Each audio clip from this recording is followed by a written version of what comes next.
LMWS பார்த்து கொண்டிருக்கும் அனைத்து சகோதர சகோதரியும் வரவேற்பது நான் உங்கள் ஓவியன்ஸ் தகத்துலா அப்பா. இன்றைக்கி நான் என்ன இன்ஃபர்மேஷன் கொடுக்க போகிறேன்னா, நான் வந்து கடைசியாக ஒரு வழியாக பிசி வந்து நான் பில்டு பண்ணிட்டேன். அந்த பிசி வந்து பார்த்தீங்கன்னா, இது நான் பிளெண்டர் ரெண்டருக்காகவும் நான் பண்ணலை. இது வந்து என்னென்னா ஒரு ஸ்டோரேஜ் சர்வர் மாதிரி நான் பில்ட் பண்ணியிருக்கேன். ஆக்சுவலாக இது பிசியோட என்னையை பொறுத்த வரைக்கும் ஒரு ஸ்டோரேஜ் இது சர்வர் தான். ஸோ எப்படின்னா ஒரு ஹோம் நெட்ஒர்க் மாதிரி நான் க்ரியேட் பண்ணி வச்சுருக்கேன். ஸோ என்னோடய ஃபைல்ஸ்லாம் வந்து ஆக்சஸ் பண்ண உதாரணத்துக்கு இந்த 3D மாடலிங் ஃபைல்ஸ்லாம் பார்த்தீங்கன்னா அதில் வந்து நான் இந்த அசட்ஸ்லாம் வச்சுருப்பேன், அசட்ஸோட பேஸ் அதெல்லாம் வச்சுருப்பேன். ஸோ அதில் எடுத்து யூஸ் பண்ணுற மாதிரி எனக்கு வந்து ஒரு சர்வர் தேவைப்பட்டுச்சு. ஸோ அதனால் வந்து நான் இதை பில்ட் பண்ணிட்டேன். ஸோ இதுக்கு வந்து சிம்பிளாக என்னென்னா ஒரு பேசிக் லெவலில் தான் நான் வந்து இதை பில்டு பண்ணினேன். A2Dயில் கடைசியாக வந்து 20K PC பில்ட்னு ஒரு வீடியோ போட்டிருப்பாங்க. அதை பார்த்து தான் நான் வந்து பில்டு பண்ணவே செஞ்சேன். அச்சோ அவரா பயங்கரமானவராச்சே. ஸோ இதுக்கு நான் என்னென்ன காம்போனன்ட்ஸ்லாம் யூஸ் பண்ணேன் அப்படின்னு பார்த்தீங்கன்னா, ஆக்சுவலாக இதை வந்து பில்டு பண்ணுறது நான் வந்து காட்டல. ஏன்னா நான் பில்டு பண்ணும்போது நான் ரெக்கார்ட் பண்ணல. கேசட்ட மறந்துட்டீங்க. எதுவுமே பதிவாயிருக்காதே. ஏதோ ஒரு ஆர்வத்தில் உள்ளே இறங்கி நானே பண்ணிட்டேன். ஒரு 15 நிமிஷத்துக்குள்ளே முடிஞ்சிச்சு. இதில் வந்து இதாக இருக்குது பாருங்களேன், AMD Ryzen 3200G யூஸ் பண்ணியிருக்கேன். இதில் ரேடியன் கிராஃபிக்ஸ் இருக்குது. பட் என்னென்னா இது நான் சொன்ன மாதிரி இது எந்த ஒரு ரெண்டர் அதெல்லாம் வந்து போடுறது கிடையாது. ஸோ அதனால் வந்து நான் ஜஸ்ட் சாதாரணமாக ஒரு ஸ்டோரேஜ் சர்வர் மாதிரி தானே, அதனால் வந்து இதை யூஸ் பண்ணி இதை வச்சு பண்ணிட்டேன். இது என்ட்ரி லெவலுக்கு இது நல்லாயிருக்கும். அதே மாதிரி மதர் போர்டு பார்த்தீங்கன்னா Asus Prime A520MK இந்த இது யூஸ் பண்ணியிருக்கேன். ஸோ இந்த இதில் பார்த்தீங்கன்னா ரெண்டு ரேம் ஸ்லாட் இருக்குது, 520 AMD 520 சிப்செட் இருக்குது இதில். ஸோ அதனால் எனக்கு இது ஓகே தான். இதில் Windows 11 வந்து சப்போர்ட்டோட வரும். பட்டு நான் வந்து இதில் லினக்ஸ் போட்டுட்டேன் இந்த பிசிக்கு. அதை நான் பின்னாடி நான் சொல்கிறேன். அதே மாதிரி இந்த மதர் போர்டு பார்த்தீங்கன்னா AMD 5000 வரைக்கும் கூட சப்போர்ட் பண்ணணும்னு போட்டிருக்கு. பட் நான் அப்டேட் வந்து பண்ணலை. ஏன்னா இப்போ நான் வந்து ஜஸ்ட்டு 3200 மட்டும் வச்சு நான் பண்ணிட்டேன். ஸோ என்னோடய பட்ஜெட் வந்து பார்த்தீங்கன்னா ரொம்ப கம்மியான ஒன்று, ஒரு 20,000 பண்ண முடிக்கிற மாதிரி தான் ஒரு மெயின் ஏம். அதனால் வந்து எல்லா காம்பவுண்ட்ஸுமே வந்து பேசிக் லெவல்லே வந்து நான் முடிச்சிட்டேன். ஓகே, ஸோ இது ஒன்று. அதுக்கப்புறம் கேபினெட் நீங்கள் பார்த்துருப்பீங்க, அது வந்து ஜெப்ரானிக்ஸில் தான் போட்டது. கேபினெட்டும் SMPSும் ஜெப்ரானிக்ஸு அது வந்து ரொம்ப கம்மியாக நான் வரும். அந்த கேபினெட்டும் SMPSும் சேர்த்துமே வந்து ஒரு 1600 முடிஞ்சிச்சு, 1650. இது ஒரு 4500 வந்துச்சு. இந்த மதர் போர்டு வந்து ஒரு 3000 சம்திங் வந்துச்சு. அது மட்டும் இல்லாமல் SSD ஒன்று யூஸ் பண்ணியிருக்கேன். அது ஆக்சுவலாக அவன் என்ன சொன்னான்னா 256 SSD போடுங்க அப்படின்னு சொன்னேன். ஸோ அவன் என்ன சொன்னான்னா 1 TBயாக போட்டுறேன் சார், நீங்கள் கேட்குற 20K பட்ஜெட்டுக்கு 1 TBயே உங்களுக்கு வந்துடும் அப்படின்னா. எப்போ அதெல்லாம் வேணாம், நான் வந்து கேமெல்லாம் விளையாட போகிறது கிடையாது. நான் வந்து ஜஸ்ட்டு ஸ்டோரேஜ் சர்வர் மாதிரி தான் பில்ட் பண்ணிக்கிட்டு இருக்கேன். ஸோ அதுக்கு மட்டும் தான் எனக்கு தேவைப்படுது அப்படின்னு சொன்னேன். அதுக்கு அப்படின்னா 250 இது 520 256 ஒன்று 1 TB ஒன்று SSD போட வேணாம். எப்போ SSDயே வேணாம், எனக்கு வந்து OS இன்ஸ்டால் பண்ண மட்டும் தான் SSD வேணும். மற்றபடி பார்த்தீங்கன்னா இதுக்கு இந்த ஃபைல்ஸ்லாம் ஸ்டோர் பண்ணுறதுக்கு எனக்கு ஒரு 1 TB ஹார்ட் டிரைவ் வேணும் அப்படின்னு கேட்டேன். ஸோ அதுக்கு ஏற்றாப்புல அவன் ஹார்ட் டிரைவ் கொடுத்தனா. ஸோ அது வந்து வெஸ்டர்ன் டிஜிட்டல் ஹார்ட் டிரைவ் ஒன்று வாங்கி அதில் போட்டேன். ஸோ இப்போ என்னோடய பிசியில் பார்த்தீங்கன்னா 1 TBக்கு வெஸ்டர்ன் டிஜிட்டல் ஹார்ட் டிரைவ் ஒன்று இருக்குது. இன்னொன்று இந்த 512 GBக்கு வந்து SSD போட்டுட்டேன். ஸோ இந்த SSDயில் தான் வந்து பார்த்திங்கன்னா என்னோடய OSலாம் வந்து ஸ்டோர் பண்ணி வச்சுருக்கேன். OS உள்ள இன்ஸ்டால் பண்ண சாஃப்ட்வேர் எல்லாமே வந்து அதில் தான் இருக்கும். இதில் நான் பிளெண்டர்லாம் வந்து இன்ஸ்டால் பண்ணலை, ஏன்னா அதுக்கு வேணால் காமிக்கணும். அதில் பார்த்தீங்கன்னா மானிட்டரே கிடையாது. இந்த மானிட்டர் வந்து இன்ஸ்டால் பண்ணும்போது மட்டும் தூக்கி கொண்டு போய் வச்சு OS இன்ஸ்டால் பண்ணி திருப்பி கொண்டு வந்துட்டேன். ஸோ இதுக்கு OS பார்த்தீங்கன்னா நான் Ubuntu போட்டிருக்கேன், லினக்ஸோட வெர்ஷன். அது லினக்ஸ் வந்து எனக்கு ரொம்ப கொஞ்சம் நல்லா பழக்கமான ஒன்று. ஏன்னா நான் என் ஜாபில் வந்து ஸ்டார்ட் பண்ணதே வந்து லினக்ஸில் தான் ஸ்டார்ட் பண்ணேன். நான் ஃபஸ்ட்டு 2012 என்னோடய ஜாபுக்குள்ளே நுழையும் போது பார்த்திங்கன்னா எனக்கு முதல்ல அங்கே வந்து லினக்ஸ் தான் சொல்லி கொடுத்தாங்க. அந்த லினக்ஸ் கமாண்ட்லாம் வரும், அதில் வந்து எல்லாமே கமாண்ட் பேஸ் தான் வரும். ஒரு டைரக்டரிக்கு போனால் CD ஸ்பேஸ் அந்த டைரக்டரியை போடணும். அதுக்கப்புறம் ஏதாவது ஒரு ஃபைலை வந்து டெலிட் பண்ணணும்னா நார்மலாக நம்ம விண்டோஸ் வந்து டெலிட் பட்டனை வச்சு ப்ரெஸ் பண்ணணும். பட் அதில் வந்து பார்த்திங்கன்னா RF இல்லை RM-F அப்புறம் அந்த ஃபைல் நேம் அந்த மாதிரி கொடுக்க வேண்டிய வரும். ஸோ அந்த மாதிரி ஒரு OS தான் லினக்ஸு. ஸோ அதில் ஒரு ஒன் ஆஃப் த வெர்ஷன் தான் வந்து உபுண்டுன்னு சொல்லுவாங்க. ஸோ அந்த உபுண்டு போட்டிருக்கேன். ஸோ உபுண்டில் வந்து டெஸ்க்டாப் வெர்ஷனும் இருக்குது, சர்வர் வெர்ஷனும் இருக்குது. ஸோ டெஸ்க்டாப் வெர்ஷன் என்னென்னா நார்மலாக நம்ம அந்த விண்டோஸ்க்குலாம் யூஸ் பண்ண மாதிரி நார்மல் கம்ப்யூட்டருக்கு யூஸ் பண்ணுறது. சர்வர் வெர்ஷனுங்கிறது என்னென்னா இந்த உபுண்டு சர்வர், அதாவது நார்மலாக கம்ப்யூட்டருக்கு சர்வர் வெர்ஷனும் போடலாம். சர்வர் போட்டால் அதில் வந்து எந்த ஒரு பிளெண்டர்லாம் வந்து இன்ஸ்டால் பண்ண முடியாது. ஜஸ்ட் சர்வருக்கு உண்டான ஒரு ஆக்டிவிட்டி மட்டும் தான் அதில் இருக்கும். ஒரு ஃபைல் ஸ்டோரேஜ் மாதிரி ஜஸ்ட் ஒரு சர்வராக மட்டும் தான் ஆக்ட் ஆகுமே தவிர அதில் வந்து நம்ம படம்லாம் பார்க்க முடியாது. இந்த விண்டோஸ் மிஷின்லாம் நம்ம வந்து ஒரு வீடியோ இருக்கும், அப்புறம் இமேஜ் இருக்கும், பிடிஎஃப் இருக்கும், இதெல்லாம் இருக்கும், நம்ம ஓப்பன் பண்ணி பார்த்துக்கலாம். ஆனால் அதில் சர்வர் வெர்ஷனில் பார்த்தீங்கன்னா ஜஸ்ட் வந்து அது ஒரு ஃபைல் ஸ்டோரேஜ் சர்வராக மட்டும் தான் அது ஆக்ட் ஆகும்.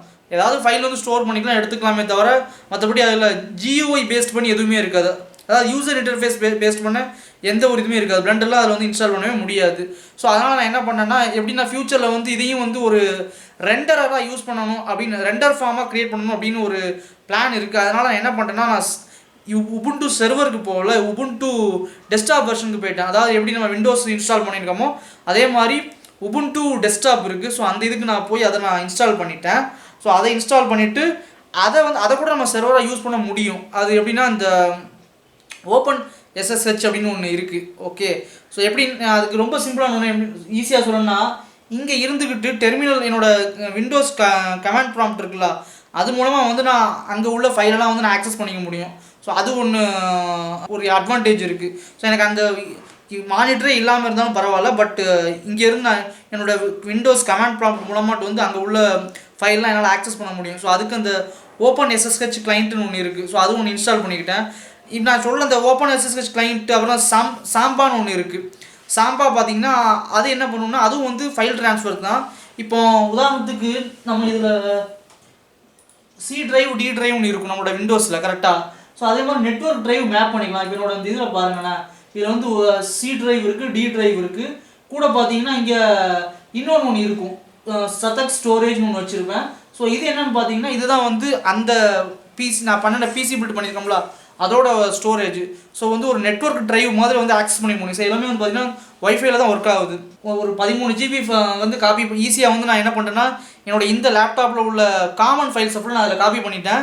ஸோ எப்படின்னா அந்த பிசியில் ஸ்டோர் ஆகிருக்கும் அந்த ஃபைல்ஸ்லாம், பட் இந்த லேப்டாப்லேருந்து நான் ஆக்சஸ் பண்ணிக்க முடியும், அது மாதிரி தான். ஸோ இது ஒரு நல்ல ஒரு அட்வான்டேஜ் இந்த சர்வர் பேஸ் பண்ண ஒரு இதுக்கு. ஸோ இப்போ எனக்கு கொஞ்சம் இந்த லேப்டாப்பில் பார்த்தீங்கன்னா எல்லாமே ஃப்ரீ ஆகிடுச்சு. ரொம்ப நாள் லேப்டாப்லேருந்து இடமே இல்லாமல் இருந்துச்சுன்னா பிளெண்டர் ஃபைல்ஸ்லாம் வந்து நிறைய கிடக்குது. அது மட்டும் இல்லாமல் மியூசிக் ப்ரொடக்ஷன் வேறு பண்ணுறேன். அதுக்குண்டான அந்த மியூசிக் சாம்பிள்ஸ்லாம் வந்து நிறைய வச்சுருக்கேன். அதுக்கப்புறம் வீடியோ ப்ரொடக்ஷன், இந்த வீடியோ சம்மந்தப்பட்ட இந்த அசட்ஸ்லாம் வந்து பார்த்திங்கன்னா இருக்குது. இந்த ஃபயர் அசட்ஸு, வாட்டர் அசட்ஸ், அதுக்கப்புறம் ஸ்மோக்கு, எக்ஸ்ப்ளோஷன் அசட்ஸ், இதெல்லாம் வந்து அது தனியாக வீடியோ ஃபைலாக இருக்குது. ஸோ எல்லாமே பார்த்திங்கன்னா இந்த இதில் இடமே இல்லை, இந்த லேப்டாப்பில் கிட்டத்தட்ட இடமே முடிய போகுது. இப்போ என்ன பண்ணுறேன்னா, அந்த மியூசிக் ப்ரொடக்ஷன் ஃபைல் மட்டுமே ஒரு 13 GB இருக்குது. அந்த 13 GB தூக்கி நான் அப்படியே தூக்கி சர்வர் இதில் போட்டுட்டேன். ஃபைல்ஸ்லாம் பார்த்தீங்கன்னா அந்த பிசியில் இருக்கும், பட் இந்த லேப்டாப்பில் ஒரு நெட்வொர்க் டிரைவ் மாதிரி அது இருக்கும். ஸோ நான் வந்து ஈஸியாக நான் வந்து ஆக்சஸ் பண்ணி ஒரு காமன் பார்த்தா நான் அந்த சர்வர் நான் யூஸ் பண்ணிக்க முடியும். ஸோ அதுக்கு தான் வந்து இந்த பிசி பில்டு, இன்னும் சொன்னால் இந்த சர்வர் பில்டுன்னு சொல்லலாம், நான் அதை பண்ணியிருக்கேன். இப்போ வந்து நான் சும்மா பேசிக்காக ஒரு என்ட்ரி லெவலில் தான் எல்லாம் பண்ணியிருக்கேன். இதுவும் பார்த்தீங்கன்னா என்ட்ரி லெவல் தான். அதே மாதிரி இந்த மதர் போர்டும் பார்த்தீங்கன்னா என்ட்ரி லெவல் தான், எல்லாமே என்ட்ரி லெவல். அந்த நான் சொன்ன மாதிரி அந்த செப்ரானிக்ஸோட பவர்ஸ் SMPS கூட பார்த்தீங்கன்னா 650 ரூபா, அது வெறும் 650 ரூபா தான். அது 400 வாட்ஸ்னு சொல்லுவான், ஆனால் 200 வாட்ஸ் தான் கொடுக்கும் அது. ஓகே, ஸோ அந்த இப்போ ஏன்னா அதில் எந்த ஒரு ரெண்டரும் பண்ண போகிறதில்ல, கேம் விளாட போகிறதில்ல, ஒன்றுமே பண்ண போகிறதில்ல. அது வந்து ஒரு சர்வர் மாதிரி ஆக்ட் ஆகும். ஸோ ஃப்யூச்சரில் நான் வந்து எதை அப்டேட் பண்ணும்போது என்ன பண்ணுவேன்னா, எப்படியும் வந்து அந்த அதில் உள்ள 1 TB ஹார்ட் டிரைவும் வந்து எனக்கு ஃபுல்லாகிற சமயத்தில் கேபினெட் வந்து கொஞ்சம் பெரிய கேபினெட் போட்டு 2-3 ஹார்ட் டிரைவ் போடுற மாதிரி போட்டு இந்த முடிஞ்சால் இந்த 3200 வந்து 5600 மாற்றுறதுக்கு ஒரு பிளான் இருக்குது. அண்ட் அதுலேயும் கூட நான் வந்து இந்த ரெண்டர்ஸ்லாம் வந்து அதில் கொஞ்சம் போட்டால் வச்சிங்கன்னா கொஞ்சம் ஃபாஸ்ட்டாகும். ஏன்னா இப்போ ஒரே இதில் மட்டும் தான் ரெண்டர் ஆகிட்டு இருக்குது, இந்த லேப்டாப் மட்டும் தான் ரெண்டர் ஆகுது. ஸோ அதுலேயும் போட்டால் வச்சிங்கன்னா கொஞ்சம் லோடு ஷேர் வந்து கொஞ்சம் ஈஸியாக ஷேர் பண்ணிக்கும். ரெண்டர் பண்ணுற லோடை வந்து ஈஸியாக கொஞ்சம் ஷேர் பண்ணிக்கலாம். ஸோ அதுதான் வந்து என்னோடய ஆக்சுவலாக பிளானு. ஸோ இதுக்கு தான் இந்த பிசி வந்து பில்ட் பண்ணியிருக்கேன். அண்ட் இன்னொன்று என்னென்னா, முக்கியமான விஷயம், இதில் கேசா ஒயஸ்னு ஒன்று இருக்குது. ஸோ இதுதான் வந்து பார்த்திங்கன்னா கேசா ஒயஸ்.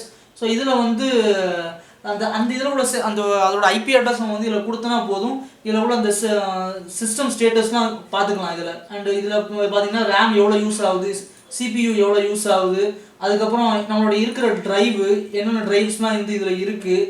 அண்டு இதில் ஃபைல்ஸ் கூட ஓப்பன் பண்ணி நம்ம ப்ரௌசர்லேயே கூட இது யூஸ் பண்ணிக்கிற மாதிரி இருக்கும். ஸோ ப்ரௌசர்லேயே வந்து நம்மளோட இப்போ இங்கேருந்து நான் ஏதாவது காப்பி பண்ணி போடணும்னா நம்ம நெட்வொர்க் ட்ரைவ் மாதிரி இல்லாமல் கூட நம்ம பண்ணலாம். இதில் கூட அப்படியே காப்பி பண்ணிப்பாங்க. இதில் எதாவது எடுத்து இந்த இதில் உள்ள ஏதாவது ஒன்று எடுத்து அந்த ஃபைல் அப்படியே ட்ராக் பண்ணால் கூட இதில் வந்து காப்பி ஆகும். ஸோ இந்த நெட்வொர்க் டிரைவ் வந்து நம்ம ஆக்சுவலாக மொபைல்லேருந்து கூட நம்ம பார்க்கலாம். ஸோ மொபைல்லேயே அந்த பிசியோட ஐபி அட்ரஸ் நம்ம இதுலேருந்து கொடுத்தா வச்சுக்கலாம். ஸோ இதுலேயும் கூட நம்ம வந்து ஆக்சஸ் பண்ண முடியும். அண்ட் இன்னொரு ஒரு முக்கியமான விஷயம் என்னென்னா, நம்மளோட மொபைலில் வந்து ஃபைல் மேனேஜர் இருக்கும். ஸோ ஃபைல் மேனேஜரில் போய் அது மூலமாக கூட அந்த பிசியை வந்து நான் இதில் ஆக்சஸ் பண்ணிக்க முடியும். அந்த ஃபைல்ஸ்லாம் நான் இது வந்து பார்க்க முடியும். ஸோ அது மாதிரி பண்ணியிருக்கேன். அதுக்கு தான் வந்து இந்த பிசி பில்டு. இது ஆக்சுவலாக ரொம்ப நாள் அந்த பிளான் இருக்குது. ஏன்னா இதில் ஓரளவுக்கு மேலே என்னால் தாக்கு பிடிக்க முடியல. நிறைய ஃபைல்ஸ்லாம் வந்து நம்ம ஏன்னா ஒவ்வொரு தடவையும் நான் வந்து வீடியோ பண்ணுறேன், ஒவ்வொரு தடவையும் பிளண்டர் 3D மாடல்ஸ் பண்ணுறேன். ஏன்னா நான் சேல்ஸ் வேறு பண்ணுறோம்ல, அதுக்குண்டான 3D மாடல்ஸ்லாம் இருக்குது. ஸோ அந்த மாடல்ஸ்லாம் வந்து பார்த்திங்கன்னா இடத்த வச்சு இப்போ பிடிச்சிக்கிட்டே வருது. அது ஒன்று இருக்குது. ஸோ இதுக்கெலாம் வந்து மெயினாக அந்த 3D மாடல் இதை விட எனக்கு இந்த மெயினாக அந்த மியூசிக் ப்ரொடக்ஷன், அந்த 3D வீடியோ ப்ரொடக்ஷனுக்கு உண்டான அந்த அசட்ஸ் தான் ரொம்ப இடம் பிடிக்குது. ஸோ இப்போ அதெல்லாம் வந்து ஒரு காமன் பாத்தில் போட்டால் வச்சுக்கலாம், எனக்கு வந்து பிரச்சனையே இல்லை. ஸோ இப்போ நெக்ஸ்ட்டு நான் வந்து இன்னொரு விஷயம் செக் பண்ணிட்டு இருக்கேன். அது என்னென்னா, ஒரு VPN மாதிரி செட் பண்ணி எங்கே இருந்தாலுமே வந்து இந்த பிசியை வந்து ஆக்சஸ் பண்ணுற மாதிரி ஒரு சின்ன ஒரு பிளான் இருக்குது. பட் அதுக்கு நான் கொஞ்சம் இறங்கி வேலை செய்யணும். ஸோ இதுதான் வந்து இன்றைக்கி உண்டான என்னோட ஒரு அப்டேட்டு. ஸோ ஒரு சின்ன ஒரு பிசி பில்டு பண்ணியிருக்கேன். நீங்கள் உங்களுக்கு அதை வீடியோ வேணால் காமிக்கிறேன், அதை நீங்கள் வேணால் பாருங்கள், ஓகேங்களா? ஸோ ஃப்யூச்சரில் எதுவும் நான் அப்டேட் பண்ணும்போது இது ஒரு சர்வர் ஃபார்ம் மாதிரி, ஒரு ரெண்டர் ஃபார்ம் மாதிரி யூஸ் பண்ணலான்னு இருக்கேன். ஸோ இந்த வீடியோ உங்களுக்கு பிடிச்சுன்னு நினைக்கிறேன். என்னடா டுட்டோரியல் போடாமல் பார்த்தா இதை போட்டிருக்கேன் அப்படின்னு நினைக்கலாம். ஒரு சின்ன ஒரு அப்டேட் மாதிரி தான் கொடுத்தேன். ஸோ இந்த வீடியோ உங்களுக்கு ரொம்ப பிடிச்சுன்னு நினைக்கிறேன். அடுத்த ஒரு நல்ல ஒரு வீடியோவில் சந்திக்கிறேன். அதுவரை உங்களிடமிருந்து விடைபெறுவது நான் உங்கள் ஓவியன் தக்கத்துல்லாப்பா. நன்றி, பாய்.